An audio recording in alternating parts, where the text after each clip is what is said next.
June মাস কেমন যাবে মূলাং 7 ব্যক্তিদের জন্য, যাদের ডেট অফ বার্থ 7, 16 অ্যান্ড 25 তাদের জন্য এই রিডিংটি। জুন মান্থের জন্য কি পাওয়ারফুল মেসেজেস আসে আপনাদের সকলের জন্য, এবং রিডিংটিকে ক্লেম করার জন্য অবশ্যই নিজের ডেট অফ বার্থ এবং থ্যাংক ইউ ইউনিভার্স লিখে ক্লেম করবেন এবং রিডিংয়ের পজিটিভিটি বা পজিটিভ মেসেজটার এনার্জি অ্যাক্টিভেট করবেন। আপনাদের জন্য ফার্স্ট গাইডেন্স হচ্ছে আপনি নিজের মনের কথা শুনবেন জুন মাসে। আপনি যত সেলফ সেন্ট্রিক হবেন, যত নিজের মনের কথা শুনবেন, যত নিজের ইনটিউশন পাওয়ারকে ফলো করবেন, ততই কিন্তু আপনার নিউ পসিবিলিটিস আসবে এবং নতুন সুযোগ আপনার লাইফে কিন্তু ধরা দেবে।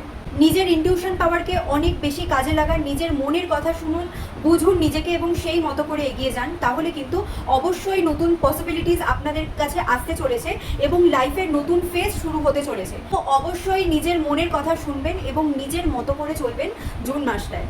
জুনের মিডল টু এন্ড অবশ্যই একটা পজিটিভ চেঞ্জেস আপনারা দেখতে পারবেন, বুঝতে পারবেন এবং নতুন পসিবিলিটিস আসবে। তো ধৈর্য ধরুন এবং নিজেকে চিনুন, জানুন, বুঝুন, সচেতন থাকুন, নিজের ইনটিউশন পাওয়ারকে অবশ্যই কাজে লাগান, মনের কথা শুনুন। সকলের জন্য best wishes. Thank you universe.